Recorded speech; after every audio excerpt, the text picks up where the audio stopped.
सुस्वागतम सुस्वागतम सुस्वागतम. व्यासपीठावरील उपस्थित सर्व मान्यवरांचे आणि व्यासपीठासमोर उपस्थित असणारे उद्याची उज्ज्वल भविष्य या सर्वांचे मी धनश्री बलकटे मनापासून स्वागत करते. जिल्हा विधी सेवा प्राधिकरण यांच्या वतीने विधी साक्षरता शिबिर आपल्या प्रशाळेमध्ये संपन्न होत आहे. मुलांना अनुकूल कायदेशीर सेवा योजना 2024 कायद्यानुसार तसेच पोक्सो कायदा, महिलांची सुरक्षा आणि गोपनीयता व जनजागृती कार्यक्रमाचे आयोजन करत आहे. कार्यक्रमाची सुरुवात आपण माणसामध्ये असलेल्या ईश्वराला स्मरून करणार आहोत.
एकत्र येणे ही सुरुवात आहे, एकत्र राहणे ही प्रगती आहे आणि एकत्र काम करणे ही उन्नत आहे आणि स्वागत करणे ही संस्कृती आहे. आता उपस्थितांचे स्वागत होईल.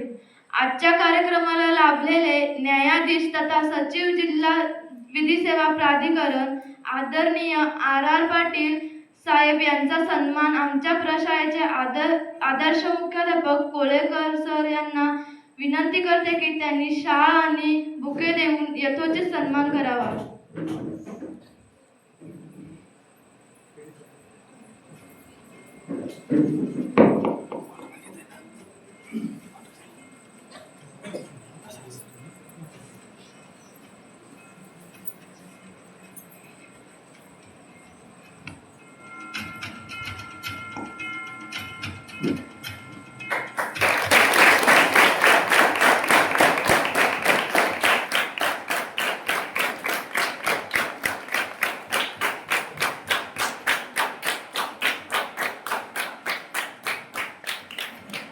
तसेच ॲडव्होकेट अमित शिरगावकर यांचे सुद्धा अथोचित सन्मान आदरणीय कोलेकर सर यांनी शाल आणि बुके देऊन सन्मान करावा.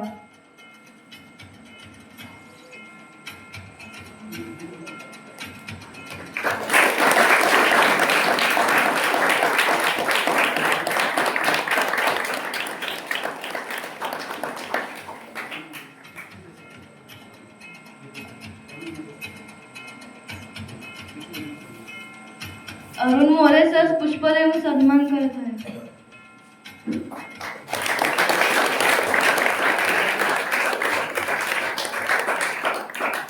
तसेच अंकलकर सरांचे सुद्धा स्वागत करत आहे.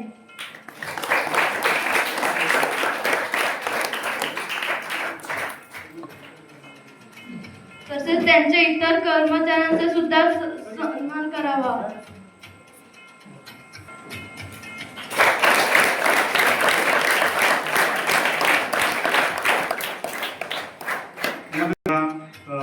आर पाटील साहेबांचा सन्मान करणार आहेत. मी त्यांना विनंती करतो की आपण हा सन्मान त्यांनी स्वीकारायचा आहे.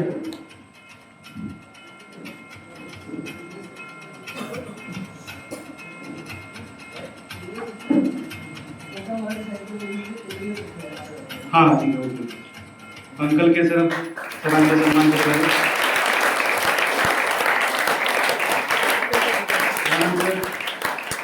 ॲडव्होकेट अमित शिरगावकर सर यांचा सुद्धा सन्मान करत आहोत.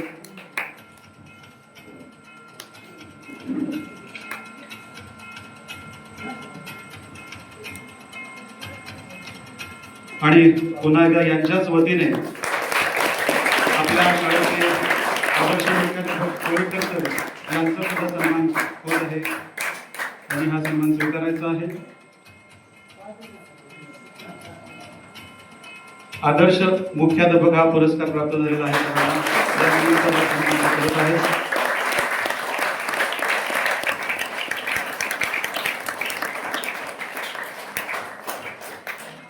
नियोजन असावं लागतं. तसंच कार्यक्रमाच्या यशासाठी योग्य ते प्रयोजन असावं लागतं. जाणून घेऊयात आजच्या कार्यक्रमाच्या प्रयोजनाची पार्श्वभूमी. प्रास्ताविक करणार आहे अरुण मोरे साहेब.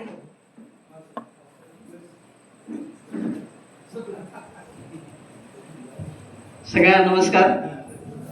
सगळ्यांना नमस्कार. जरा आवाज येऊ द्या. जेवलात ना सगळेजण? ठीक आहे. आज या ठिकाणी जिल्हा विधी सेवा प्राधिकरण यांच्या मार्फत महाराष्ट्र विधी सेवा प्राधिकरण यांच्या कॉमन मिनिमम प्रोग्राम 2025 अंतर्गत विधी साक्षरता शिबिराचं या ठिकाणी आयोजन करण्यात आलेलं आहे. आणि ह्या ठिकाणी आपणा सगळ्यांना संबोधित करण्यासाठी जिल्हा विधी सेवा प्राधिकरणचे सन्माननीय सचिव न्यायमूर्ती आर पाटील सर यांचं आपल्या या प्रशालेमध्ये आगमन झालेलं आहे. शाळेच्या वतीनं या ठिकाणी त्यांचा यथोचित सन्मान देखील झालेला आहे. त्याचप्रमाणे त्यांच्या समवेत विधीज्ञ ॲडव्होकेट आपले अमितजी शिरगावकर जे पॅनल वकील आहेत त्यांचं देखील या ठिकाणी आगमन झालेलं आहे. त्यांचा देखील यथोचित सन्मान या ठिकाणी झालेला आहे. आज या ठिकाणी कायदेविषयक जनजागृती शिबिराचं आयोजन करण्यात आलेलं आहे आणि यासाठी या ठिकाणी या प्रांगणामध्ये 2 शाळा एकत्रित या ठिकाणी उपस्थित आहेत. तुम्हा सगळ्या विद्यार्थ्यांचं पुन्हा एकदा जिल्हा विधी सेवा प्राधिकरणामार्फत हार्दिक स्वागत. या ठिकाणी आपल्याला शाळा महाविद्यालयांमध्ये पोस्को कायदा काय आहे त्याचप्रमाणे समाजातील महिलांची सुरक्षा व गोपनीयता या विषयावरती, तसंच मुलांसाठी बाल अनुकूल कायदेशीर सेवा योजना म्हणजे child friendly legal services for child 2024च्या स्कीम अंतर्गत ज्या योजना आहेत या काय काय आहेत त्या संदर्भात या ठिकाणी तुम्हाला यथोचित मार्गदर्शन या दोन्ही मान्यवरांच्या माध्यमातून होणार आहे. आपण सगळेजण विधी साक्षर होणं गरजेचं आहे आणि म्हणून अशा प्रोग्रामचं आयोजन सगळ्या या रत्नागिरी जिल्ह्यामध्ये जिल्हा विधी सेवा प्राधिकरणच्या माध्यमातून सतत होत असतं. आणि या ठिकाणी आज आपल्या शाळेत आपल्याला मार्गदर्शन करण्यासाठी ही मान्यवर मंडळी या ठिकाणी उपस्थित झालेले आहेत.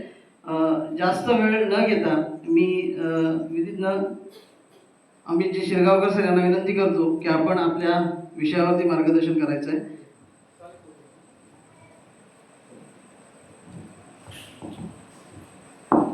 व्यासपीठावर उपस्थित मान्यवर जिल्हा विधी सेवा प्राधिकरण सचिव आर पाटील सर तथा वरिष्ठ दिवाणी न्यायाधीश तथा मुख्य न्यायदंडाधिकारी पाटील सर,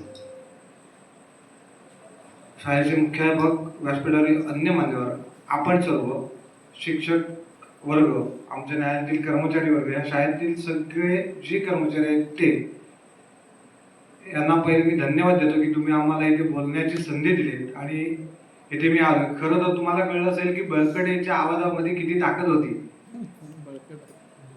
आणि माझ्या आवाजात ताकदच नाही. मला मोरे सर म्हणाले की आज पण पूर्वीसारखे करणार काय भाषण, तर म्हटलं आता एवढा 2 तास प्रवास करून आल्यानंतर दमायला झालंय, पण गाणं ऐकल्यानंतर जरा रिफ्रेश झालो. गाण्याचं एक ताकद असते वेगळी आणि ते मग रिफ्रेश झालं.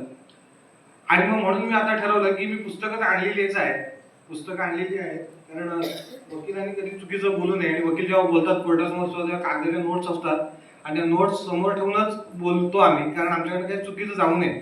तरी देखील काही चुकीचं गेलं तर आधीच माफी मागून ठेवतो, कारण मी पुस्तक कदाचित बघून न बघताच बोलेन. मुळात जिल्हा विधी सेवा प्राधिकरण म्हणजे काय आणि आज इथे कोण आले हा प्रश्न सगळ्यांच्या मनात पडला असेल. पडलाय ना? जर तुम्ही एकमेकाला मारलत आणि काय गंभीर दुखापत झाली तर जी लोक शिक्षा देतात तीच लोक तुमच्या भेटीला आलेली, तुम्हाला समजवायला की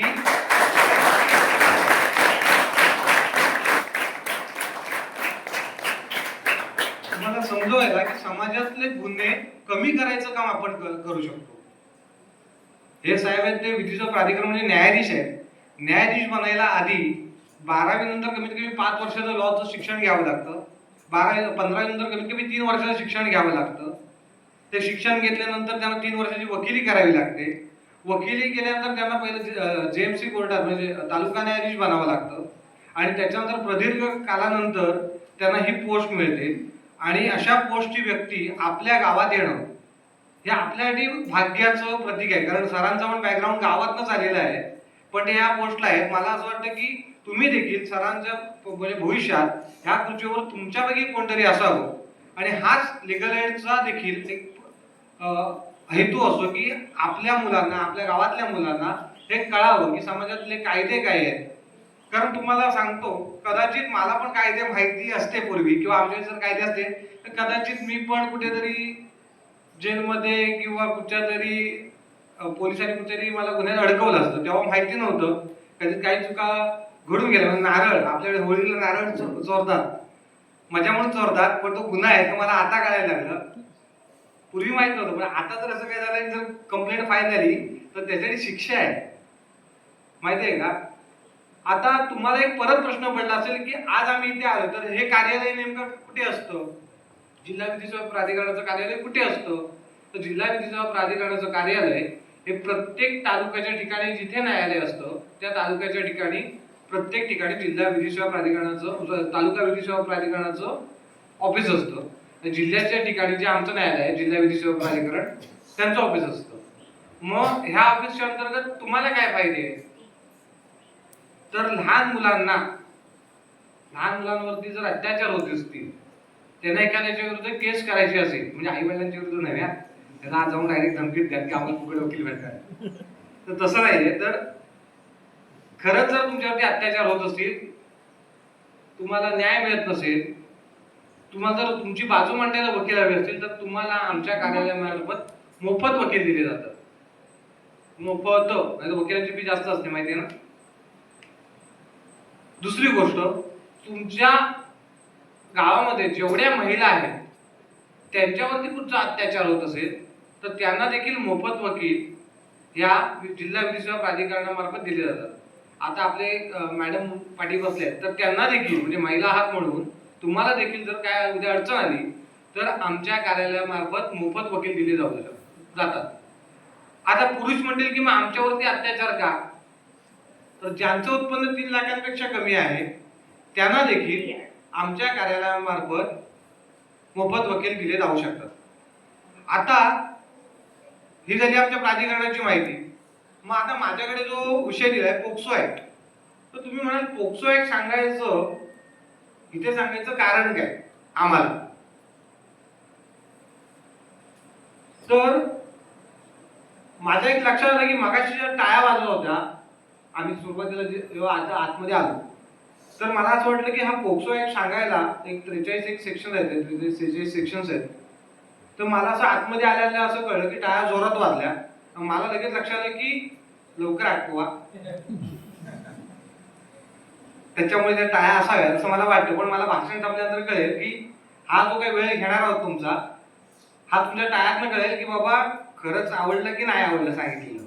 तर टाळ्यातनं सांगून द्या, म्हणजे मला पण काहीतरी शिकता येईल. जर नाही चांगल्या वाजल्या तर मी शिकून जाईल की कमी पडलो, चांगल्या वाजल्या तर असं वाटेल की अजून चांगलं सांगेन पुढच्या वेळेस इतर विद्यार्थ्यांना पण. हा माझा जरा जास्त विचार करा आणि टाळ्यांकडे फक्त लक्ष ठेवा. पहिली गोष्ट अशी की पोक्सो ऍक्ट नुसार मूल म्हणजे कोण? कोणाला सांगता येईल मूल म्हणजे कोण? लहान मूल म्हणजे कोण? बालक म्हणजे कोण?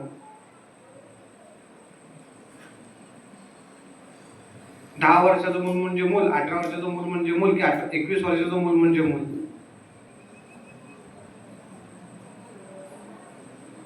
सगळ्यात वरचा वर्ग कुठचा आहे? 10वी. 10वी मध्ये कोण कोण आहे? तुम्ही हुशार आहे ना म्हणून मी तुम्हाला विचारतो. चुकलात तर चालणार आहे, आणि जे चुकतात तेच पुढे शिकतात. बालक याची व्याख्या काय? 18 वर्षाखाली की 21 वर्षाखाली? दादा तुझं काय उत्तर आहे?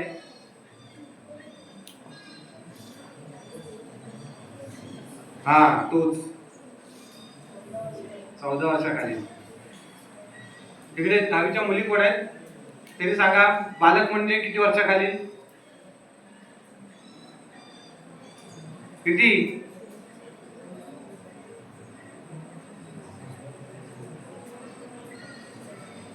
मी बालक होऊ शकतो का? काय मी 18 वर्षाच आहे. किती वर्षाखाली बालक म्हणजे? 18. सांगितलं उत्तर. 18 वर्षाखालील व्यक्ती, मग तो मुलगा असू दे, मुलगी असू दे किंवा ट्रान्सजेंडर असू दे, तो म्हणजे बालक.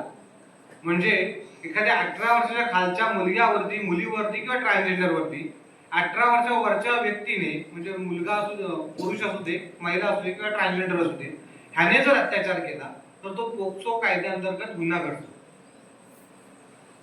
आता हा गुन्हा घडतो, हा गुन्हा घडतो हे इथं सांगायची गरज नाही असं तुम्हाला वाटेल, किंवा हे आम्हाला का सांगतायत, तर याची एक गोष्ट अशी आहे की आपल्या नजीकचा एक जिल्हा आहे, त्याच्यामध्ये अशी काही गोष्ट घडली की एका शाळेमध्ये 10वीच्या विद्यार्थिनीला, 10वीच्या विद्यार्थी जे मुलं होती ती त्रास देत होते. तिने त्या विद्यार्थीने शाळेतल्या एका लेडीजला सांगितलं, कर्मचारीला त्याचे त्रास देतात. त्याने त्यावेळेला दुर्लक्ष केलं. दुर्लक्ष केल्यानंतर त्या मुलग्यांची थोडीशी कॅपॅसिटी वाढली त्रास द्यायची, आणि त्याच्यात एक चुकीची गोष्ट घडली. चुकीची गोष्ट घडल्यानंतर ही गोष्ट त्यांच्या प्रिन्सिपॉलकडे घडली. प्रिन्सिपॉलने काय केलं, त्याच्याकडे दुर्लक्ष केलं, ती गोष्ट दाबून ठेवण्याचा प्रयत्न केला. आणि ही गोष्ट ज्यावेळेस त्या मुलीच्या पालकांना कळली त्यावेळेस ते थेट पोलीस स्टेशनला गेले. पोलीस स्टेशनला गेल्यानंतर ज्या मुलांनी त्रास दिला ती मुलं, आणि ही गोष्ट लपवून ज्यांनी ठेवली ते कर्मचारी वर्ग, ह्या सगळ्यांच्या विरुद्ध गुन्हा दाखल झाला. आता लहान मुलांवरती जी केस चालते ती बाल न्यायालयात चालते. मग त्या लहान मुलांची केस बाल न्यायालयात गेली, त्यांना तिथे जामीन मिळाला. म्हणजे त्रास देऊन सुद्धा फक्त कायदा आहे बाल न्यायालयाचा म्हणून त्यांना तिथे जामीन भेटला, त्याच्यावर बॉन्ड लिहून घेण्यात आला आणि त्यांना सोडण्यात आलं जामिनावरती. पण जे कर्मचारी वर्ग होते त्यांनी ही गोष्ट लपवून ठेवली आणि या कायद्यात असं म्हटलेलं आहे की जर असा गुन्हा घडला एखादा आणि जर तो कोणालाही कळू दे, त्यांनी त्याची कल्पना ही तक्रार पोलिसांकडे द्यायची आणि अशी जर तक्रार दिली नाही तर तो देखील त्यात गुन्हेगार होतो. आणि म्हणून त्या कर्मचाऱ्यांना देखील या गुन्ह्यामध्ये अडकवण्यात आलं. आता ते मोठे असल्यामुळे हा पोक्सो ऍक्ट असा की स्पेशल ऍक्ट आहे. लहान मुलांच्या विरुद्ध होणारे जे लैंगिक अत्याचार आहे त्याच्या विरुद्ध जो कायदा आहे, तर जी मोठी लोक होती त्यांना मात्र या गुन्ह्यातनं जामीन देता आला नाही किंवा दिला गेला नाही. म्हणजेच काय की समाजात असणाऱ्या प्रत्येक सज्ञान व्यक्तीने 18 वर्षाच्या वरच्या जागरूक राहायला पाहिजे की असा जर गुन्हा आपल्याला कळला तर आपण त्याची तक्रार पोलिसांकडे दिली पाहिजे. आता तुम्ही असं म्हणाल की ज्यावेळेस असे गुन्हे घडतात त्यावेळेस आता मुलींच्या बाबतीत काही लैंगिक अत्याचाराचा प्रकार घडला तर मग अशी तक्रार कोणाकडे द्यायची? तर तुम्ही तुमच्या आईजवळ सांगू शकता किंवा शिक्षकांसमोर सांगू शकता आणि मग ते पोलीस स्टेशनला तक्रार देऊ शकता. मग ते पोलीस ज्यावेळेस येतील त्यावेळेस नक्की पोलीस कोण असलं पाहिजे, तर त्याचे पण काही नियम आहेत की जे पोलीस येतील ते याचे पोलिसी ड्रेस मध्ये येणार नाही तर फॉर्मल ड्रेस मध्ये येतील आणि त्या मुलांना आपल्या विश्वासात घेऊन सत्य काय त्याचं हे काढून घ्यायचा प्रयत्न करतील. आणि मग ते पोलीस हवालदार नसतील किंवा शिपाई या पोस्टचे नसतील तर उपनिरीक्षक पदाचे जे पोलीस असतात त्या पोस्टच्याच अधिकाऱ्याने तो जबाब त्या मुलीचा नोंदवून घ्यायचा आहे. किंवा मुलग्याच्या बाबतीत असं जर काही कृत्य झालं तर उपनिरीक्षक पदाच्याच पोलीस अधिकाऱ्याने तो जबाब नोंदवून घ्यायचा आहे. पण ह्या कायद्याचा पुढे असं पण व्हायला लागलं की आता लहान मुलं घरात आहेत, मग लहान मुलं घरात आहेत म्हणून त्याचा आधार घेऊन खोटी तक्रार दाखल करायची इतरांच्या विरुद्ध. मग हे लक्षात ही गोष्ट पण घडू शकते. ह्या कारणास्तव ह्या कायद्यामध्ये असं दिलेलं की जर अशी खोटी तक्रार केली तर जो सज्ञान व्यक्तीची खोटी तक्रार करेल त्याला देखील या कायद्यानुसार शिक्षा आहे. मग अशी तक्रार झाल्यानंतर समजा एखाद्या लहान मुलग्यालाच जर वकील पाहिजे असतील तर जिल्हा विधी सेवा प्राधिकरणामार्फत जर तो विधी संघर्षित बालक असेल, म्हणजे मोठ्यांच्या लँग्वेजमध्ये त्याला आरोपी म्हणतात, लहान याच्यात त्याला विधी संघर्षित बालक म्हणतात, तर त्याला आमच्या विधी सेवा प्राधिकरणामार्फत मोफत वकील दिले जाते. त्याची बाजू मांडायला की सत्य आहे की असत्य आहे. आणि जी पीडित व्यक्ती असेल, आता पीडित व्यक्ती आहे म्हटल्यावर म्हणजे ज्या मुलावरती किंवा मुलीवरती अत्याचार झाला असेल तर त्याला जर आपल्या कोर्टात आपली बाजू मांडता आली पाहिजे. आता कोर्टामध्ये याच्यापैकी कोण कोण जण गेले, कोर्टात कोण कोण गेले आतापर्यंत?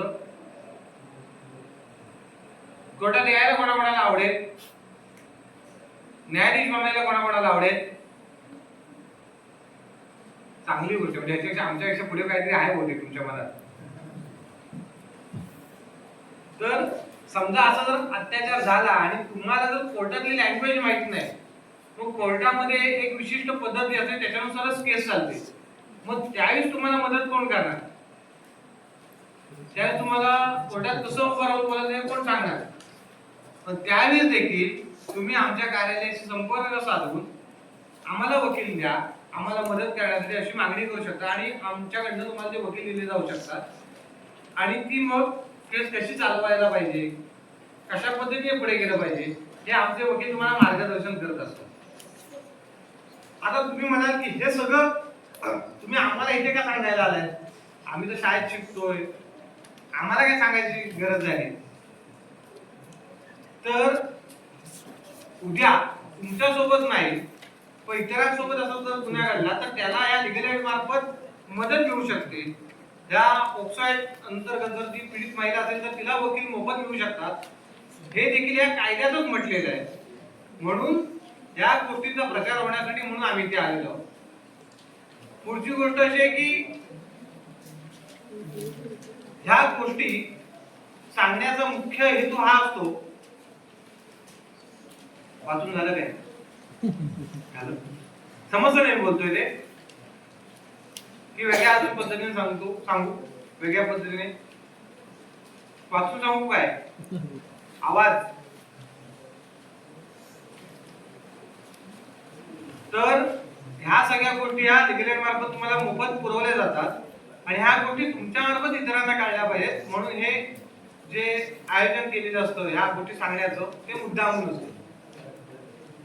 आता तुमच्या माहिती कोणाला माहिती की बाबा एखादा मूल कामावरती जात आहे, असं कोण आहे का तुमच्या गावामध्ये मूल की ज्याला शाळेत जायला मिळत नाहीये? तुमच्या इथे बोटींचा व्यवसाय कोणता, म्हणजे मासेमारींचा? आणि कोण नेपाळी बाई आहे तिकडे बोटींवरती आहेत काय? आहेत नाही आहेत? नाही. तिकडे कोण बाल कामगार आहे? कधी रस्त्यावरती भीक मागताना मूल बघितले? नाही बघितले? तुम्ही चांगल्याच गावात राहता. पण म्हणजे तुम्हाला ह्या गोष्टी सांगायची गरज नाही, तरी पण सांगतो की असं जर मूल त्याच्यावरती अन्याय होताना दिसला तर मग तुम्ही फोन कोणाला करणार? पहिला तुम्ही स्वतः जाऊन त्याला पोलीस स्टेशनला जमा करणार त्या मुलाला? नाही ना. मग कोणाला फोन करणार? पोलिसांचा नंबर किती आहे?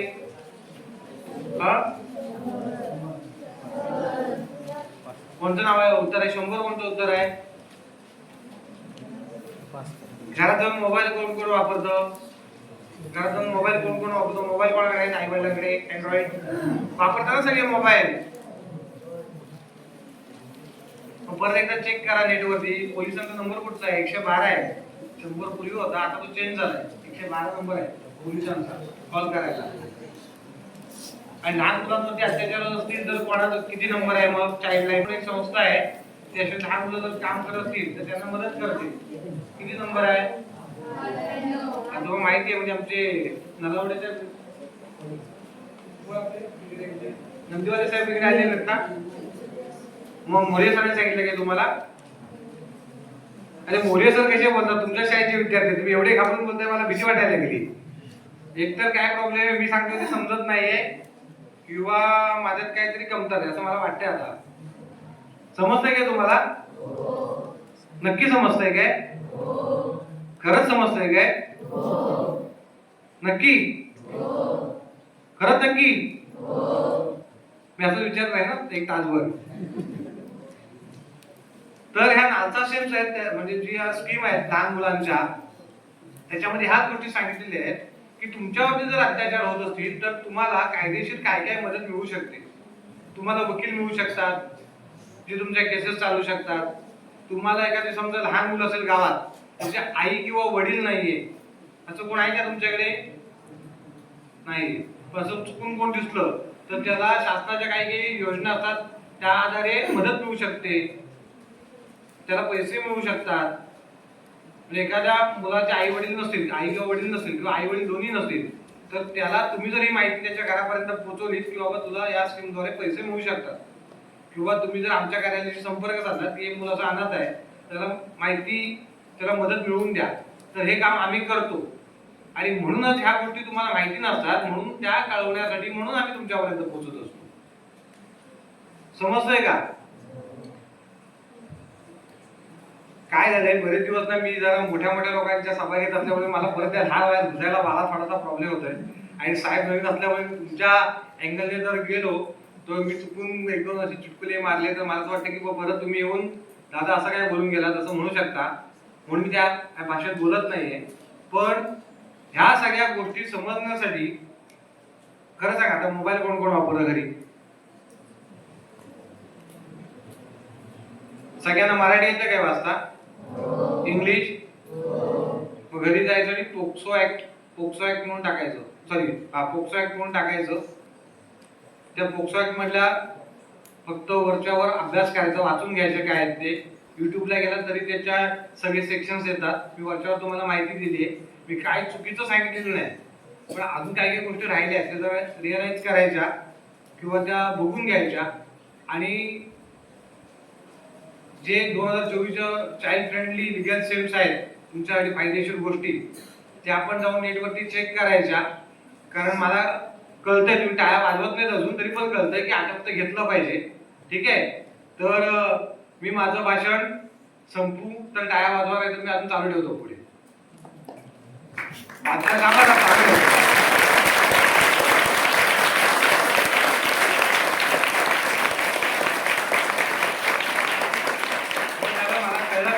मला कळलं की तुम्हाला काय कळलं ते. मला कळलंय तुम्हाला काय कळलंय ते. हा, पण मी जे सांगितलंय तुम्ही कंटाळ्यात, मला कळत आहे. पण पोक्सो ऍक्ट घरी जाऊन वाचून बघा, वरच्यावर युट्यूबला बघा, PDF फाईल डाउनलोड करा. शक्यतो मराठीत पण मिळते, इंग्लिशमध्ये पण मिळते. नाचा शेम्स आहेत, ज्या चाइल्ड फ्रेंडली नाचा शेम 2024, त्या पण तुम्ही जरा वाचून बघा. म्हणजे तुम्हाला अजून कळेल की आम्ही खरंच कशासाठी आलो होतो.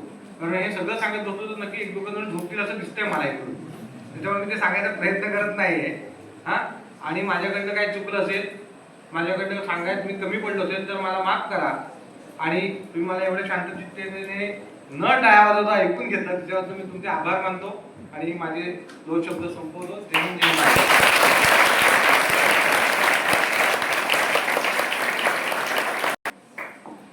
प्रमुख मार्गदर्शन RR पाटील साहेब.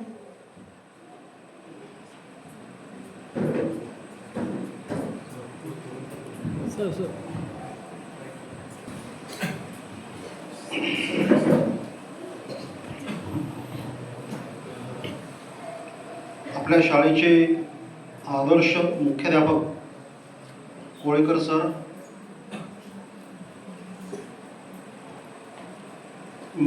कोकण मराठी साहित्य परिषदेचे पदाधिकारी आणि आमचे विधी स्वयंसेवक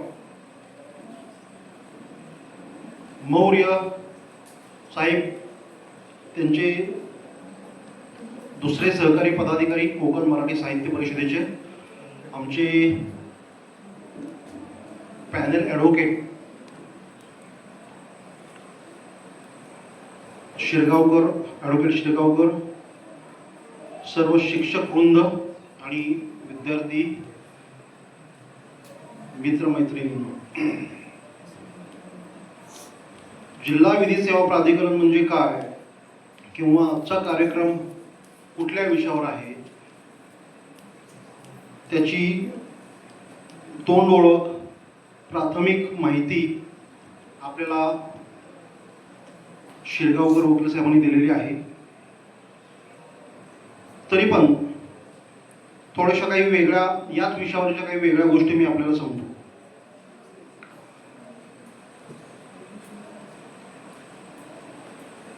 आपण आता एक प्रार्थना म्हटली, खूप चांगली प्रार्थना आहे. आणि आमचं एक महाराष्ट्र ज्युडिशियल अकॅडमी असते, MJA, ती ठाण्याला आहे. ठाणे घोडबंदर समुद्राच्या काठावर खूप मोठी 25-30 एकरामध्ये न्यायाधीशांना प्रशिक्षण देणारी संस्था आहे, म्हणजे हायकोर्टची, मुंबई हायकोर्ट. आणि आमचं पण ज्यावेळी ट्रेनिंग असतं तेव्हा आमची क्लासची सुरुवात या प्रार्थनेनं होते, माणसाने माणसाची माणसासम वागणे. बरोबर ना? परंतु काही लोक माणसाशी माणसासारखं वागत नाही. बरोबर ना? काही माणसं इतर माणसाशी दुष्टपणे वागतात. आता जनावरासारखं असं आपण म्हणू शकत नाही, कारण जनावर पण इतकं वाईट वागत नाही, इतकं वाईट माणसं वागतात. जनावर वाईट वागत नाहीत. कधी बघितलंय का मुद्दा म्हणून कुठं तुम्हाला जनावर काय त्रास देत आहेत? असं नाही होत. त्यामुळे जनावरांची आपण जे उपमा देतो एखाद्या दुष्ट व्यक्तीला, तर ते चुकीची आहे. त्याला दुष्ट माणसंच म्हणावं लागेल, बाकी याच्यापेक्षा वेगळं काही शब्द वापरता येणार नाही. तर अशी ही दुष्ट लोक समाजामध्ये काही लोकांना त्रास देत असतात. त्यासाठी मग कायदे, नियम, कोर्ट हे सगळं बनवावं लागतं. आणि हे कायदे आहेत, नियम आहेत, असं असून देखील बरीचशी अन्याय झालेली लोक, बालकं, महिला किंवा इतर नागरिक, हे अन्याय सहन करून मूग गिळून गप्प बसतात. आपण गरीब पडलो, कुठं जायचं, कुणाला दाद मागायची काय माहीत नसतं, कोर्ट कुठं माहीत नसतं, आपल्याला कोण सहाय्य करेल का नाही, आपलं कोणी ऐकेल का नाही, असं त्याला खूप शंका पडलेली असते. आणि प्रश्न पडलेला असतो, म्हणून तो मग आपल्यावर झालेला अन्याय सहन करून शांत बसतो. आणि तुम्हाला माहिती आहे, अन्याय सहन करून शांत बसणे हे अन्याय करण्यापेक्षा वाईट आहे. अन्याय सहन करून कधीही शांत बसायचं नाही. मग आपल्यावर जर कोण अन्याय करत असेल तर त्याची दाद मागायची. दाद मागायला सरकारनं वेगवेगळ्या यंत्रणा केलेल्या आहेत. आता तुम्ही सध्या एक ज्वलंत प्रश्न, तुम्ही टी व्ही बघत असाल, पेपर वाचत असाल तर तुम्हाला ऐकण्यात येत असेल, पुण्यामध्ये कोथरूड पोलीस स्टेशनला त्या पोलिसांनी 3 विद्यार्थिनी किंवा शाळा शिकून कॉलेज शिकून बाहेर पडलेल्या नुकतीच नोकरी करायला लागलेल्या अशा 3-4 विद्यार्थिनी मुली फ्लॅटमध्ये राहत होत्या. तिथं बेकायदेशीरपणे पोलिसांना पण कायदा पाळूनच काही कारवाई करावी लागते. बेकायदेशीरपणे प्रवेश करून त्यांना त्रास देऊन जातीवाचक काही कॉमेंट केल्या आणि मग त्यांना इतर काही शारीरिक किंवा इतर काही अत्याचार केले आणि नंतर मग त्या पोलिसांविरुद्ध तक्रार द्यायला गेल्या तर त्यांची तक्रारच घेतली नाही. मग आता त्या गेले 2 ते 3 दिवस त्या मुली, त्यांच्याबरोबर इतर सामाजिक संघटनेचे काही पदाधिकारी, इतर मुली, महिला असे त्या पोलीस ठाण्याबाहेर रात्रंदिवस ठाण मांडून बसल्या होत्या, धरणं धरून बसल्या होत्या. आमची तक्रार तुम्ही नोंद करून घेतलीच पाहिजे, गुन्हा नोंद केलाच पाहिजे त्या पोलिसांवर, जे कोण दोषी पोलीस आहेत त्यांच्यावर. म्हणजे काय, त्यांनी त्यांच्यावर झालेल्या अन्यायाला वाचा फोडली. पण प्रत्येक वेळी असं घडतं असं नाही. आणि अन्याय सर्वात जास्त कोणावर घडत असतो, त्याला व्हलनरेबल ग्रुप म्हणतात. व्हलनरेबल म्हणजे काय, जे कुठलाही अन्याय अत्याचाराला सहजपणे बळी पडतील असे कोण असतात,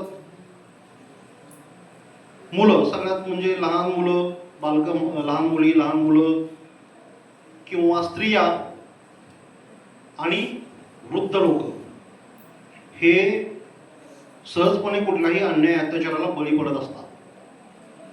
आणि मग त्यांच्या संरक्षणासाठी सरकार कायदे करत असतं, योजना राबवत असतं.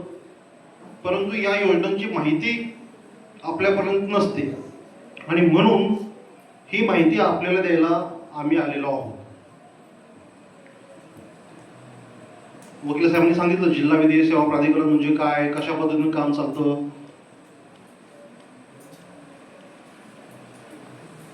तर न्यायालयामध्ये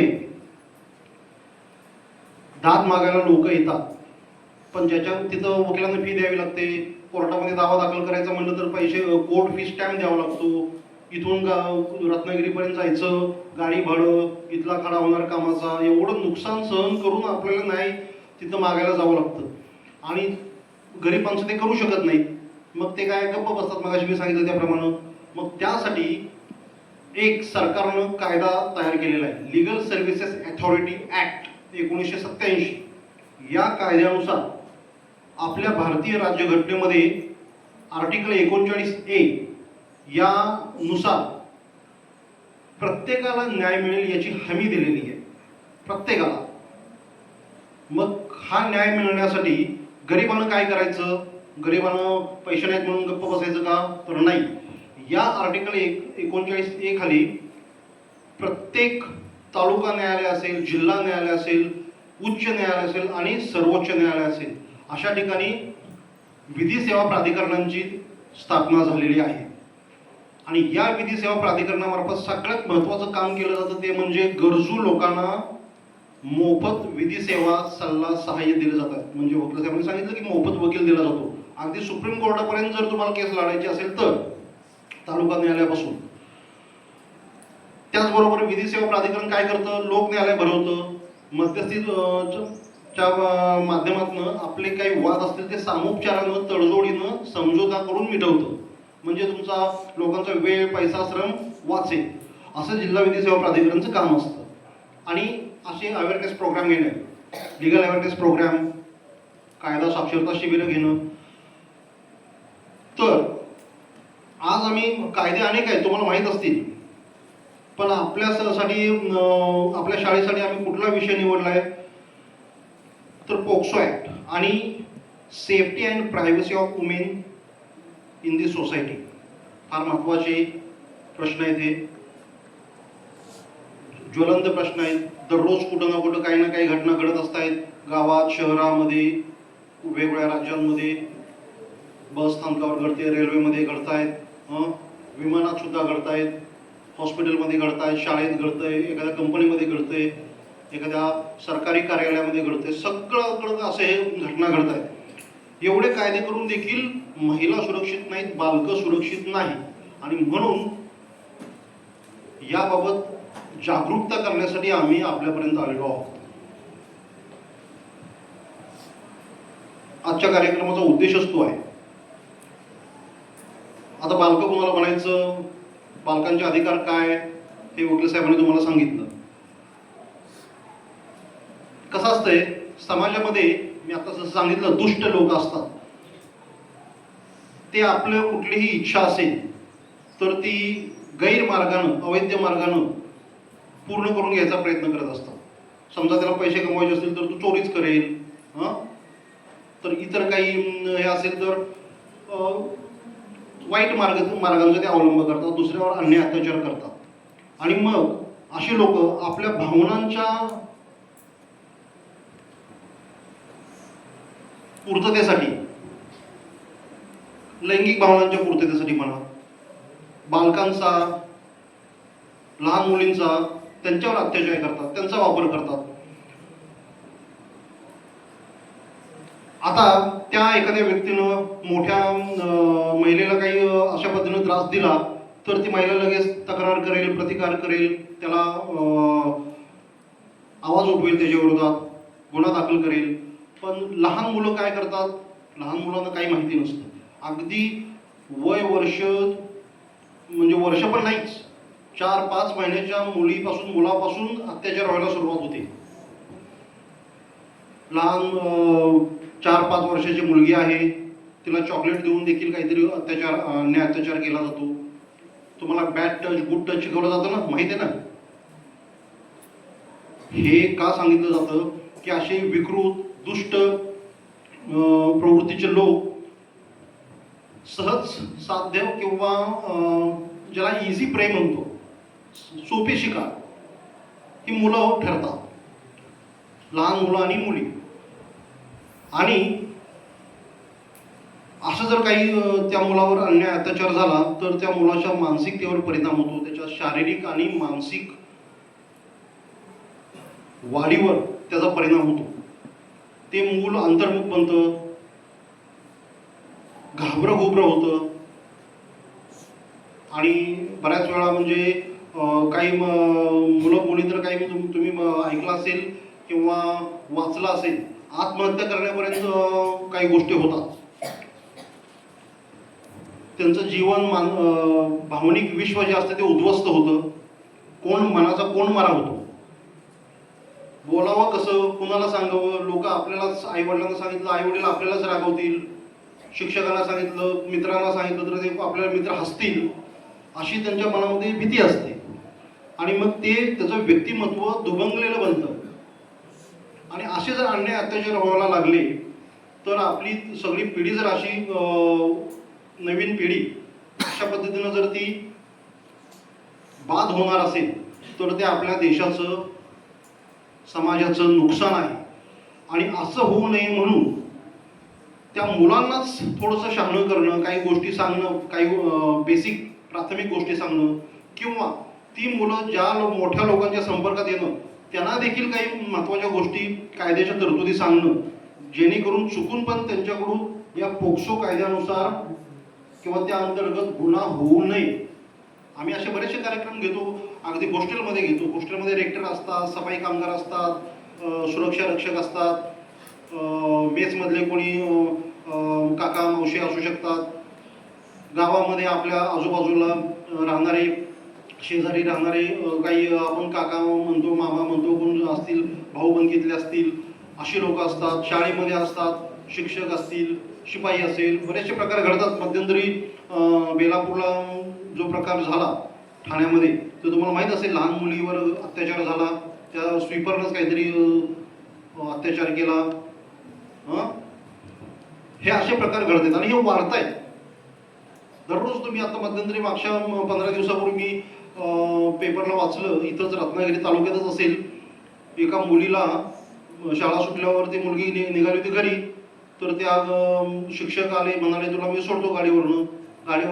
तिच्या शाळेतले शिक्षक ते गाडीवरनं सोडायला गेले, तिथं घरी सोडलं तर तिथं घरात कोणी नाही असं त्या शिक्षकांच्या लक्षात आलं आणि मग त्यांनी घरात जाऊन त्या मुलीला त्रास द्यायचा प्रयत्न केला, तिची विनयभंग करणे किंवा लैंगिक अत्याचार करण्याचा प्रयत्न केला. हे लगेच उघड झालं आणि त्या शिक्षकांवर गुन्हा दाखल झाला आणि ते शिक्षक आता तुरुंगात आहे.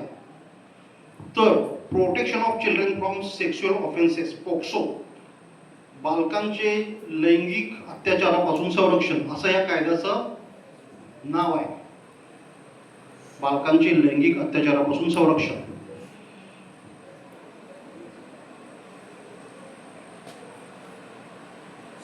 यामध्ये अनेक प्रकार असतात. तुम्ही मध्यंतरी वाचला असेल, एका शिक्षिकेनं आपल्या शाळेतल्या 10वीच्या मुलाबरोबर एक व्हिडिओ तयार केला, फेसबुकला टाकला होता. तो काय केला, नाचतानाचा डान्स करताना, पण तो अश्लील नृत्य होतं ते. आणि मग ते ज्यावेळी व्हायरल झालं, लोकांनी पाहिलं, त्यावेळी ते ही गोष्ट चुकीची आहे, अत्यंत बिभत्स अश्लील स्वरूपाचं हे नृत्य आहे आणि ते आपल्या शाळेतल्या मुलाबरोबर केलं. हे ज्यावेळी लक्षात आलं, सिस्टीम आपले पोलीस प्रशासन असेल, जिल्हा प्रशासन असेल, त्यांनी लगेच गुन्हा दाखल केला शिक्षिकेवर. तर असे प्रकार घडत असतात. यासाठी आपण मुलांनी जागरूक राहायचं. काय आपण सावधगिरी बाळगायची, असा कोणी व्यक्ती किंवा आपल्या शाळेतला जोडीदार जरी असेल, मुलींचा मुलांचा किंवा मुलींना कोणी मुलगा त्रास देत असेल, तर याबाबत आपल्या पालकांकडं किंवा शिक्षकांकडं, शक्य असेल तर पोलिसांकडे तक्रार करायची आहे. शांत राहायचं नाही, गप्प बसायचं नाही, सहन करायचं नाही. नाहीतर मग तुम्ही जर सहन करत गेलात तर त्या समोरच्या व्यक्तीचा आत्मविश्वास वाढतो आणि तो तुम्हाला जास्त त्रास द्यायला प्रयत्न करतो, तुमच्याकडून जास्त अपेक्षा ठेवतो आणि तो जे करतोय त्याला तुमची संमती आहे असा तो धरून चालतो. त्यामुळं अशा गोष्टींना प्रतिकार करायचा, लगेच आवाज उठवायचा आणि तक्रार करायची. आपल्या वडीलधाऱ्यांना सांगायचं, ते शिक्षक किंवा इतरांना. हे बेसिक गोष्टी या लक्षात ठेवा. पोक्सो ऍक्ट खालच्या. आता तुम्ही म्हणाल मग मी जर सांगितलं तर मी उगीच माझं पेपरला नाव येईल, बदनामी होईल.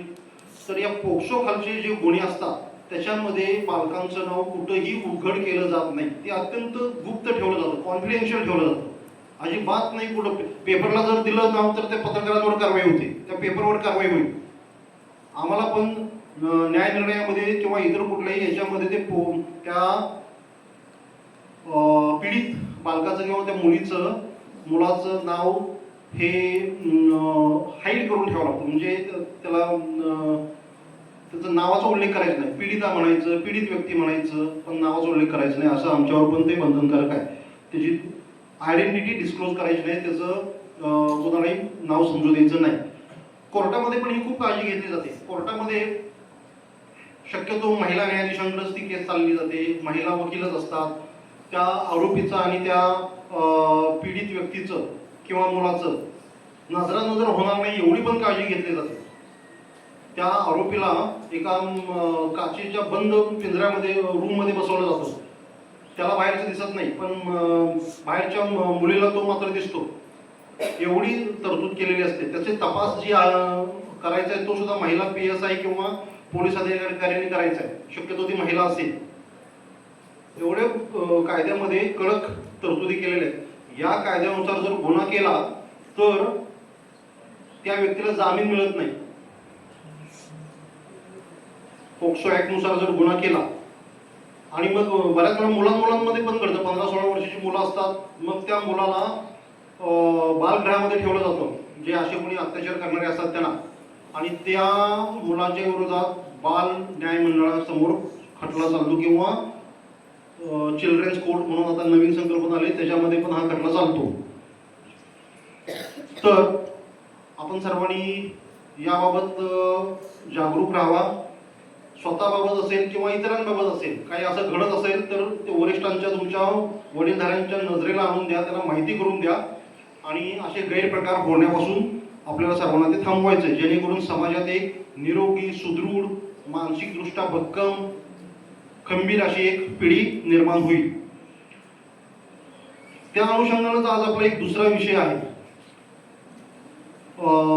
Child friendly legal services to children. आता मगाशी मी सांगितलं की जे व्हलनरेबल ग्रुप आहेत त्याच्यामध्ये बालकं सगळ्यात पहिल्यांदा येतात. बालकं आपल्याला आई वडील असतात, कुटुंब असतं किंवा इतर काका, नातेवाईक, मावशी असे असू शकतात, चुलते असतात. पण तुम्हाला माहिती आहे का, बरेचशी मुलं हे बेवारस असतात, त्यांना आई वडील नसतात. बरीचशी मुलं त्यांना खायला 2 वेळचं मिळत नाही, दिवसेंदिवस ते उपाशी असतात, अंगावर घालायला कपडे मिळत नाही. बरीचशी काही अपंग असतात, काही मानसिक विकलांग असतात, म्हणजे मतिमंद, गतिमंद आपण म्हणतो, बरोबर ना. समाजामध्ये अशी मुलं असतात. काही मूक बधिर असतात ना. तर प्रत्येक मुलाला आत्मसन्मानानं जगायचा अधिकार आहे, आपला विकास करायचा अधिकार, आपलं जीवनमान सुधारण्याचा अधिकार आहे. आपण काय करतो, अशा लोकांना मदत करतो का? नाही करत मदत. आपण त्यांची टिंगल करतो, चेष्टामस्करी करतो. पण असं करणं चुकीचं आहे. त्यांना आपण मुख्य प्रवाहात आणण्यासाठी, स्वतःच्या पायावर उभं करण्यासाठी, आत्मनिर्भर करण्यासाठी मदत करायची. आणि त्यासाठी legal service unit for children म्हणून एक मुलांना मदत करणारी एक समिती जिल्हा न्यायालयामध्ये स्थापन केलेली आहे. त्याच्यामध्ये बरेचसे वकील आहेत, आमचे विधी स्वयंसेवक आहेत, न्यायाधीश आहेत, मी स्वतः आहे, आमचे प्रमुख जिल्हा न्यायाधीश आहेत. जे जिल्ह्यामध्ये महिला व बाल विकास कार्यालय असतं त्यांचे अधिकारी आहेत. बाल कल्याण समिती असते प्रत्येक जिल्ह्याला, त्यांचे अधिकारी आहेत. काही समाजसेवक आहेत त्याच्यामध्ये. आणि यांनी हेच काम करायचं आहे की कुठलाही मुलगा शिक्षणापासून वंचित राहू नये, आरोग्य सेवेपासून वंचित राहू नये. त्याला तुम्हाला माहिती आहे, right to free and compulsory education हा एक कायदा तर केलेला आहे. प्रत्येकाला मोफत आणि सक्तीचं शिक्षण सरकारने केलेलं आहे. पण बरीचशी मुलं आज बालकामगार आहेत. समजा वडील वारलेले असतात, आई आजारी असते, घरात कुठला तरी रोग झालेला असतो किंवा अपंग असते, एखादी त्याला धाकटी बहीण असते आणि त्या मुलाला 10-12व्या वर्ष वयामध्ये कुठंतरी वीटभट्टीवर कामाला जावं लागतं, कुठंतरी गॅरेजमध्ये त्या मिस्त्रीच्या हाताखाली काम करावं लागतं, डोक्यावर काहीतरी ओझं वाहून न्यावं लागतं. जो त्याचा बालपणाचा अधिकार आहे, खेळण्याचा, बागडण्याचा, काही अभ्यास करण्याचा, शिक्षण घेण्याचा आणि व्यक्तिमत्व विकास करण्याचा त्याचा जो अधिकार आहे, तो त्याला अधिकार मिळत नाही. आणि तो मिळवून देण्यासाठी आम्ही जिल्हा विधी सेवा प्राधिकरण मार्फत प्रयत्न करतो. जर कोणी तुमच्या आसपास असा मुलगा असेल तर त्याची माहिती तुम्ही 1098 या नंबरवर द्यायची किंवा आम्हाला द्यायची. तुम्ही तुमच्या शिक्षकांना दिली चालेल, तुमच्या गावात असे विधी स्वयंसेवक असतात त्यांना दिली चालेल, तलाठी असतात, ग्रामसेवक असतात, सरपंच असतात. यांना अशी माहिती देऊन अशा मुलांपर्यंत आपण पोहोचलं पाहिजे. आम्ही पोहोचू, त्यांना आवश्यक ती सर्व मदत करू आणि त्यांना व्यवस्थित जीवन जगण्यासाठी, शिक्षण घेण्यासाठी त्यांना पूर्ण मदत सरकारच्या वतीनं आम्ही करत असतो. आपल्याला जाणीव नसते हे, ज्यावेळी तुम्ही बाहेर बघाल तुम्हाला, तुम्ही आता सुरक्षित वातावरणात वाढत असताय, पण काही मुलांना फार भयानक परिस्थितीला सामोरं जावं लागतं. हॉटेलमध्ये काम करत असतो पण दिवसभर उपाशी असतो, खायला मिळत नाही. तो हॉटेलमध्ये लोक येऊन चमचमीत खाऊन जातात आणि त्याच्या पोटात खायला अन्न नाही. काय अशी वाईट परिस्थिती फार मुलांवर असते आणि त्यांच्याबाबत आपण सहानुभूती ठेवली पाहिजे. असं जर कुठं आपल्याला दिसलं तर आपण ते लगेच निदर्शनाला आणून दिलं पाहिजे आपल्या जे वडीलधारी मंडळी आहेत त्यांच्या. या मुलांना आम्ही सर्व प्रकारची मदत करत असतो. तुम्हाला सांगितलं तसं शैक्षणिक असेल, आर्थिक सुद्धा मदत केली जाते. महिला व बालविकास कार्यालयामार्फत 2,500 रुपये अशा मुलांना मिळतात. जर ते असे उपेक्षित असतील, निराधार असतील, आता आम्ही सध्या एक योजना राबवतोय जिल्हा विधी सेवा प्राधिकरण मार्फत. जे उपेक्षित निराधार मुलं आहेत त्यांना आम्ही आधार कार्ड काढून देतोय. तुमच्यापैकी सर्वांना आधार कार्ड आहेत ना? कारण आधार कार्ड नसेल तर कुठल्याही योजनेचा फायदा मिळत नाही. पुन्हा तुम्ही मतदार म्हणून नाव नोंद करायला गेलात नंतर 18 वर्षाचे झाल्यावर 21 वर्षाचं नाही का, त्यावेळी पण तुम्हाला आधार कार्ड नसेल तर त्यामध्ये अडचणी निर्माण होती. असं या जिल्हा विधी सेवा प्राधिकरण मार्फत मुलांना आम्ही सेवा पुरवत असतो. आता तिसरा विषय जो आहे तो safety and privacy of women. हा सुद्धा सध्या समाजामध्ये एक जो सामाजिक प्रश्न आहे तो वाढत चाललेला आहे. पूर्वी काय असायचं, महिला घरामध्येच असायच्या, चूल आणि मूल पुरत्या मर्यादित असायच्या, किंवा जास्तीत जास्त गेले तर आपल्या शेतामध्ये जात असतील, म्हणजे कुटुंब आणि नातेवाईकांच्या संरक्षणामध्ये असायच्या. पण आता झालं काय, मुली शिकायला लागल्या. बऱ्याच वेळा मुलींना शिक्षणासाठी बाहेर राहावं लागतं, हॉस्टेलमध्ये राहावं लागतं, बसनं प्रवास करावा लागतो, रेल्वेनं प्रवास करावा लागतो, किंवा नोकरी लागल्यावर परगावामध्ये जावं लागतं, जसा मी पहिला प्रसंग सांगितला. आणि मग अशा मुलींना काही समस्यांना सामोरं जावं लागतं. समस्या म्हणजे काय, सर्वात महत्वाची समस्या म्हणजे त्यांचं स्वतःचं संरक्षण, म्हणजे सेक्शुअल अब्यूज, लैंगिक अत्याचारापासून स्वतःचं संरक्षण. तुम्ही बसमधून प्रवास करत असाल, रेल्वेमधून प्रवास करत असाल तरी देखील तुम्हाला त्रास देणारे लोक असतात. मध्यंतरी एक कलकत्त्याला एक घटना घडली होती. उच्च शिक्षित डॉक्टर मुलगी होती, ती नाईट शिफ्टला होती, रात्रीची पाळी ती हॉस्पिटलमध्ये ती ड्युटी करत होती. अगदीच मागच्या वर्षी घडलेली गोष्ट आहे.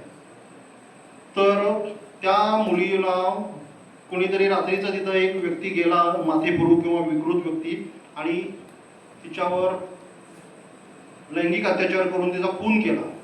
तसंच हैदराबादला पण एक घडली होती. डॉक्टर्स होती ती सुद्धा आपली ड्युटी संपवून तिच्या दुचाकीवरून परत निघाली होती घरी. तर तिला रस्त्यात अडवून 3-4 लोकांनी तिच्यावर सामूहिक बलात्कार केला. अशी ही सेफ्टी, महिलांची सुरक्षितता धोक्यात यायला लागलेली आहे. आणि म्हणून त्यासाठी सरकारने कायदे केलेले आहेत, पण त्याची माहिती लोकांना नसते, किंवा महिला अन्याय अत्याचार सहन करून गप्प बसतात. तर तसं त्यांनी गप्प बसू नये म्हणून हे आम्ही अवेअरनेस प्रोग्राम करत असतो. महिलांच्या बाबतीत जे काही अन्याय अत्याचार कार्यालयाच्या ठिकाणी होतात त्यासाठी पण एक कमिटी स्थापन केलेली आहे. माननीय सर्वोच्च न्यायालयाच्या न्यायनिर्णयानुसार त्याला पॉश ऍक्ट म्हणून एक कायदा आहे, protection of woman from sexual harassment at workplace. म्हणजे कामाच्या ठिकाणी जर महिलांचं काही लैंगिक अत्याचार होत असेल, अगदी शाळा कॉलेज प्रत्येक ठिकाणी ते कमिटी, आपल्या शाळेमध्ये पण ती कमिटी असेल, पॉश ऍक्टची कमिटी असेल, तर प्रत्येक ठिकाणी करणं हे बंधनकारक केलंय. त्याचं कारणच आहे की महिलांची सुरक्षितता धोक्यात येत चाललेली आहे. आणि आपल्या समाजाचा महिलांकडे बघण्याचा जो दृष्टिकोन आहे तो सुद्धा फक्त आपण पूजण्यापुरतं देवी बनतो, पण इतर वेळी महिलांना आपण तुच्छतेने वागवतो किंवा दुय्यम स्थान देतो. तर आपण सर्वांनी महिलांच्या बाबतीत आपला दृष्टिकोन आहे तो बदलला पाहिजे, सुधारला पाहिजे. त्यांना देखील आत्मसन्मानानं जगण्याचा अधिकार आहे. त्या कोणाच्या गुलाम नाही आहेत महिला, हे याचं आपण भान बाळगलं पाहिजे. आणि एक चांगलं जीवन जगण्याची त्यांना संधी आपल्याला जी राज्यघटनेने दिलेली आहे ती त्यांना देखील ते मूलभूत अधिकार आहे. तर एक चांगलं जीवन जगण्याचा त्यांचा जो अधिकार आहे तो आपण अबाधित ठेवला पाहिजे. त्या दृष्टीनं आपण सर्वांनी जागरूक राहायचं आहे. आम्ही मुलांमध्ये का अवेअरनेस करतो की मुलं ही म्हणजे आता येणारी नवीन पिढी आहे आणि ते ग्रास्पिंग त्यांचं चांगलं असतं. तुम्ही आता जे शिकाल ते तुम्ही तुमच्या घरात जाऊन सांगायचंय, आजूबाजूला जाऊन सांगायचंय, आपल्या ते मनात डोक्यात ती गोष्ट ठेवायची. बाहेर समाजामध्ये वावरताना असं जर काही आपल्या नजरेला दिसलं की लगेच ते आपण योग्य त्या ठिकाणी त्यांना सांगून हा अन्याय अत्याचार होण्यापासून थांबवायचं. तर हे दोन्ही तिन्ही विषय प्राथमिक माहिती आम्ही तुम्हाला दिलेली आहे. अगदी कायद्याच्या बारीक सारीक तरतुदींची आपल्याला माहिती होण्याची आवश्यकता नाही, कारण त्या किचकट असतात आणि थोड्याशा रटाळ असतात. कायदा हा थोडासा रटाळ असतो, पण प्राथमिक ज्ञान तरी आपल्याला असलं पाहिजे. म्हणून आम्ही आपल्यापर्यंत इथपर्यंत आलोय आणि तुम्हाला थोडक्यात ही काही माहिती सांगितली आहे. आपण ती शांतपणाने ऐकून घेतलीत, याबद्दल मी आपणा सर्वांचा खूप आभारी आहे.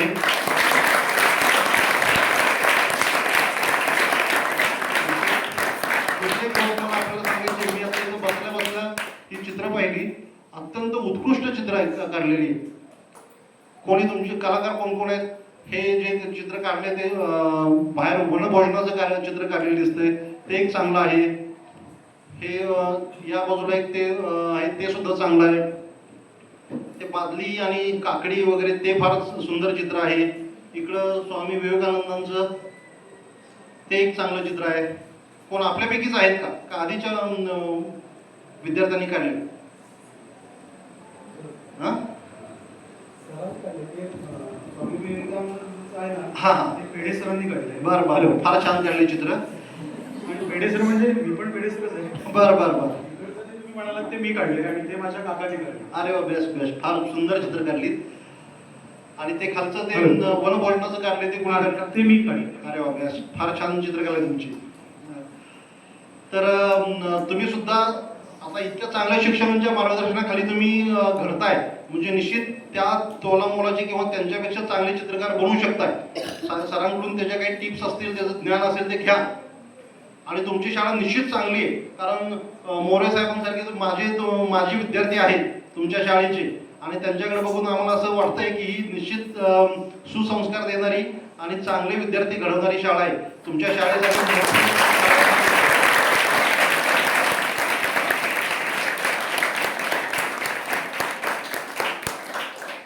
सर्वांना तुमच्या भावी आयुष्यासाठी, भावी शिक्षणासाठी, पुढील वाटचालीसाठी आम्ही शुभेच्छा देतो. आपण सुद्धा वकील, डॉक्टर, इंजिनियर बना, न्यायाधीश बना, कलेक्टर, तहसीलदार असं आपल्याला बनायचंय. शाळा मध्ये सोडायची नाहीये. 10वी नंतर 12वी नंतर शाळा सोडली, घरचे लग्न लावतायत मुलींचं म्हणून लग्न केलं, असं करायचं नाही. पहिल्यांदा आपलं शिक्षण पूर्ण करायचं, आत्मनिर्भर व्हायचं, स्वतःच्या पायावर उभं राहायचं आणि मगच लग्न करायचंय. चाइल्ड मॅरेज ही खूप मोठी समस्या आहे. त्याच्यासाठी एक आम्ही युनिट स्थापन केलंय, स्पेशल चाइल्ड मॅरेज प्रोहिबिशनसाठी. अशा काहीतरी असं नाव आहे. आम्ही एक युनिट स्थापन केलंय. कलेक्टर साहेब आहेत, SP साहेब आहेत, आम्ही सर्व त्याच्यामध्ये आहोत. बालविवाहाची प्रथा खूप वाईट आहे. मी गडचिरोली इथं येण्यापूर्वी गडचिरोलीला होतो, तिथं ही बालविवाहाची प्रथा खूप मोठ्या प्रमाणावर आहे. आणि मग ते पोक्सो हा जो कायदा आहे त्याच्यामध्ये ते अडकतात.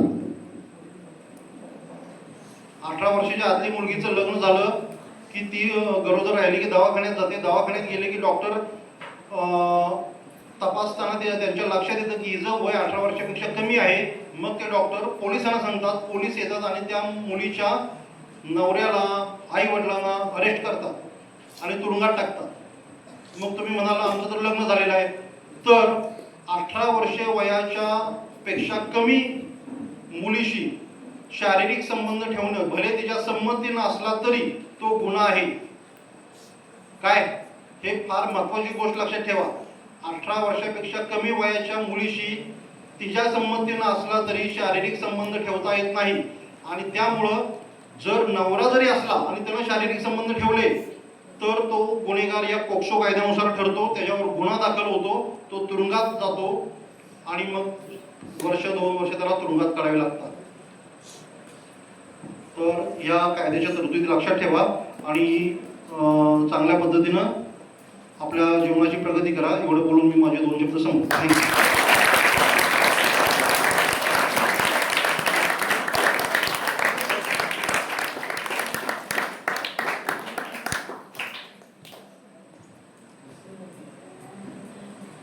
धन्यवाद सर. आपण अतिशय सुंदर अशी माहिती आमच्या सर्व विद्यार्थ्यांना दिलेली आहे. माझ्याही पोटामध्ये आणि डोक्यामध्ये असे विविध प्रश्न निर्माण झाले. मला बोलायचं नव्हतं, आपले जे ठरलेले जे माणसं आहेत तीच बोलणार आहेत, तरी पण मी विचारतो काही प्रश्न आणि जे मुलांच्याही मनात आहे मला नक्की माहिती आहे. पण आतापर्यंत दोन्ही सरांची उत्तम आपल्याला माहिती दिली, त्यासाठी उभं राहून सगळ्यांनी टाळ्या वाजवायच्या.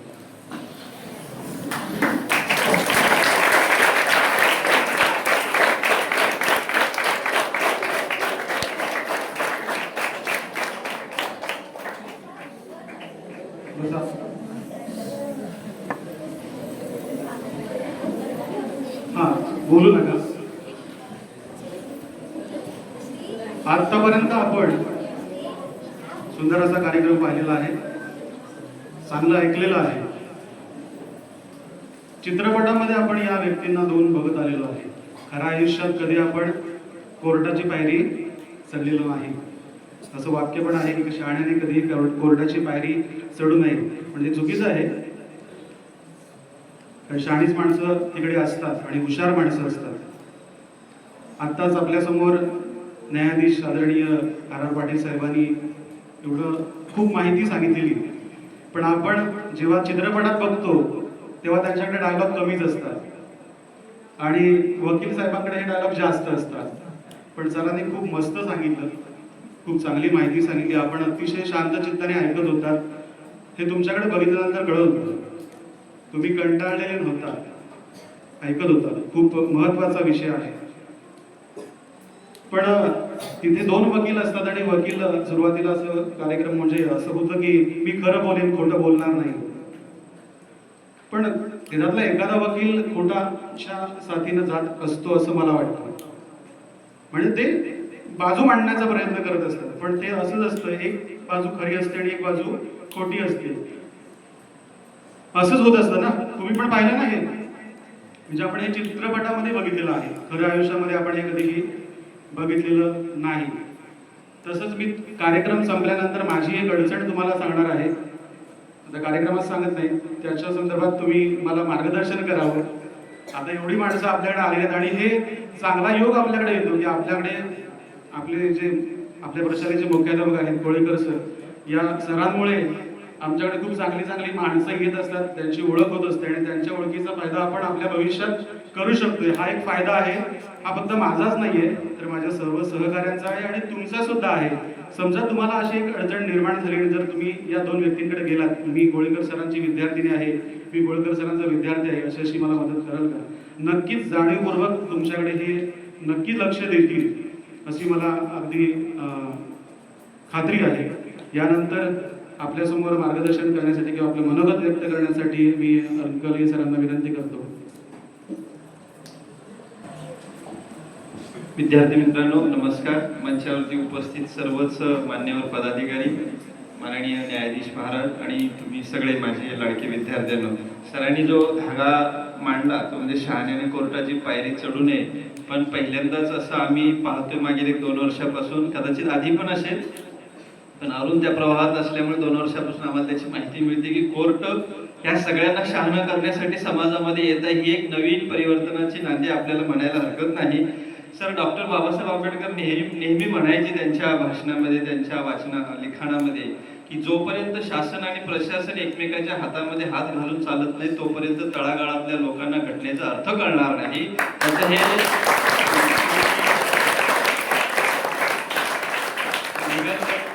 ही जी मोहीम आहे त्याचं एक उत्तम उदाहरण आहे. कारण आज समाजातल्या बऱ्याचशा लोकांना कोर्ट, पोलीस ह्या सगळ्या गोष्टी अतिशय भीतीदायक वाटतात. त्याची भीती आहे मनातली, ती काढून टाकणं गरजेचं आहे. कारण समाजामध्ये येत ना सर वाईट माणसं जास्त नाहीतच आहेत, शिरगावकच आहेत. मित्रांनो, समाजात वाईट माणसं जास्त नाहीतच आहेत, फक्त चांगली माणसं शांत बसलेली आहेत. म्हणून आपल्याला वाटतं की वाईट माणसं समाजामध्ये जास्त आहेत. हे कुठेतरी बदलण्याची गरज ह्या अशा तुम्हा विद्यार्थ्यांना कायद्याच्या संदर्भात साक्षर करण्याच्या दृष्टिकोनातून सुरू होत आहे. ही नक्कीच एक चांगली एक नवी सुरुवात आहे असं आपल्याला म्हणायला हरकत नाही. कारण वामनदादा कर्डकांचं एक वाक्य आहे बघा खूप छानपणे, की हल्ल्यावरती होती हल्ले अभंग आमुचे बाले किल्ले, असाच आमचा ताठर माता कधी ना आम्ही लवे, तुफानातले दिवे आम्ही हो तुफानातले दिवे, तुम्ही त्या तुफानातले दिवे आहात.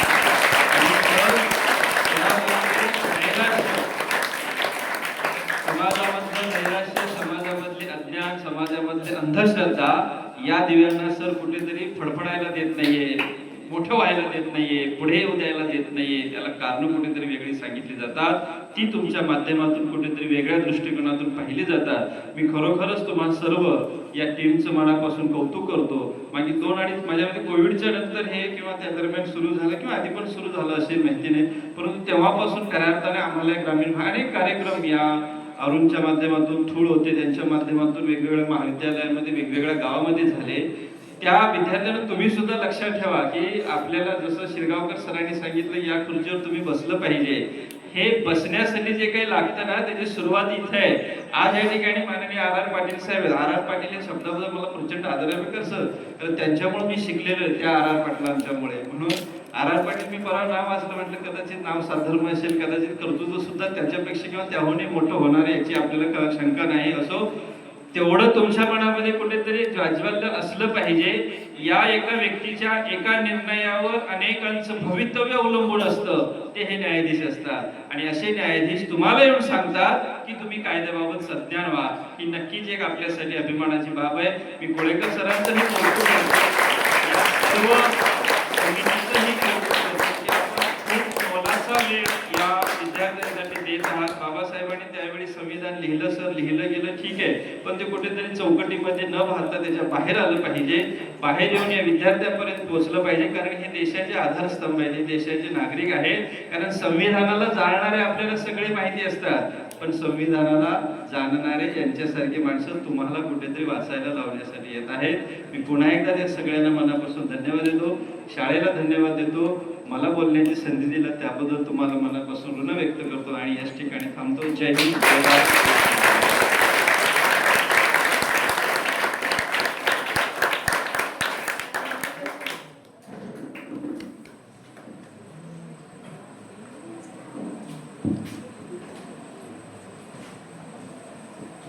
धन्यवाद अंकलगे सर.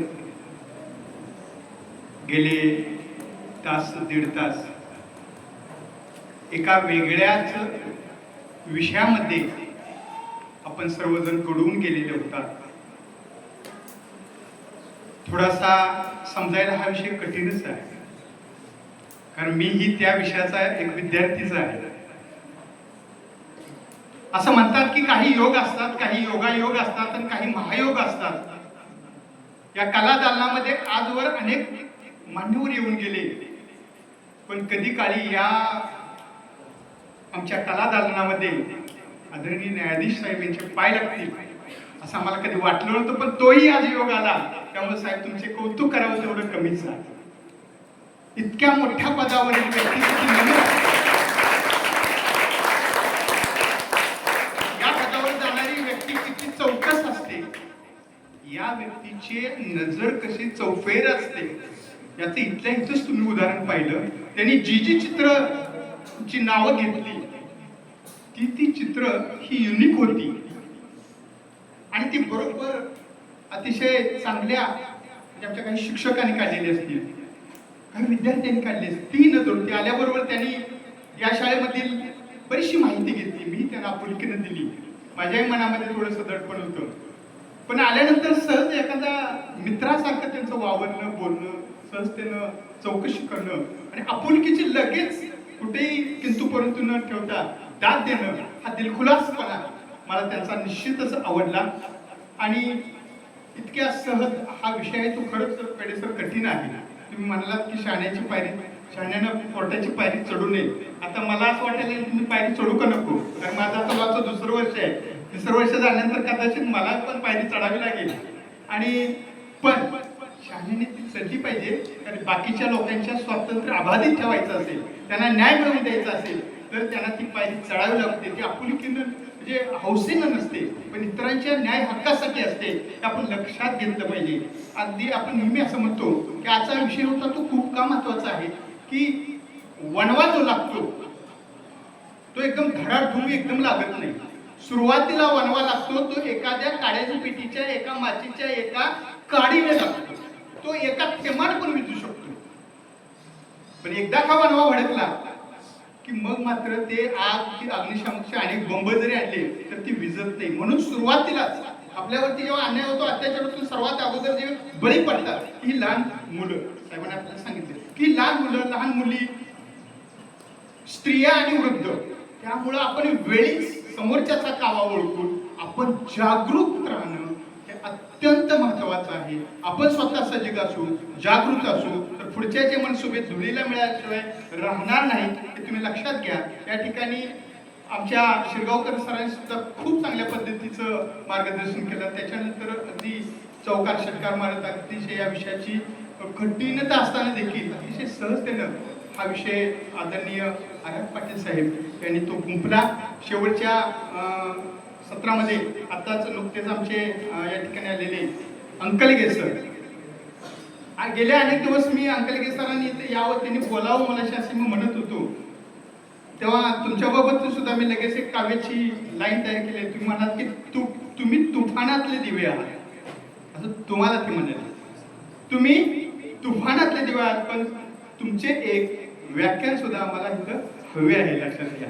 कधी तुमच्या वेळेनुसार या. अंकलगे सर या परिसरामध्ये एक प्रतिभावंत असे व्याख्याते आहेत. थोडंसं शेड्यूल त्यांचं व्यस्त झालेले आहे, तर त्यांना सुद्धा मी विनंती करतो. आणि आदरणीय पाटील साहेब असतील, सरगावकर साहेब असतील, तर त्यांनी आपली शाळा समजून त्यांनी कधी हक्कानं, कधी त्यांना वाटलं यावं, मुलाशी बोलावंच वाटलं तर त्यांनी इथे यावं. इथे याच प्रशालेच्या साहेब मुली आमच्या क्रिकेटमध्ये, डॉलबॉलमध्ये राष्ट्रीय स्तरापर्यंत गेलेले आहेत. आणि अतिशय चांगल्या पद्धतीनं कमी मुलं असली तरी सुद्धा त्याच्यातून आम्ही घेऊन ती मुलं असतील, मुली असतील, त्या चांगल्या पद्धतीनं घडवण्याचा आमचा सर्व स्टाफ या ठिकाणी आटोकाट प्रयत्न करतोय. आपण आलात आणि एक जागरूकतेचं एक मंत्र या ठिकाणी आमच्या मुलांना दिला. निश्चितपणानं भावी आयुष्यामध्ये आमची मुलं मुली जागरूक राहतील. कुठं काही अशा काही घटना घडत असतील तर त्याचा आवाज उठवतील. आपण गप्प बसणं ही फार मोठी चूक आहे. लक्षात. अन्याय करणाऱ्यापेक्षा अन्याय सहन करणारा हा खूप म्हणजे त्याला म्हणजे त्यातला काही शब्द नाहीत माझ्याकडे, तर ते सहन करू नका. आणि तुम्ही जागरूक राहा. आपल्या बाबतीत असतील, आपल्या मैत्रिणीच्या बाबतीत असतील, गावात असतील, आजूबाजूला असतील, डोळस राहा. आणि डोळस राहावं. आपण या ठिकाणी आलात, अतिशय सुंदर पद्धतीने मार्गदर्शन केलं, मला कृतकृत केलं. याबद्दल मी पुनश्च माझ्या दी मॉडेल इंग्लिश स्कूल आणि माझ्या मुस्लिम एज्युकेशन सोसायटीच्या वतीनं मी आपलं मनपूर्वक आभार मानतो. नव्या नव्या आभारातच आभार मानण्यापेक्षा आपल्या आम्ही ऋणातच राहू इच्छितो. या ठिकाणी मी थांबतो. जय हिंद, जय महाराष्ट्र.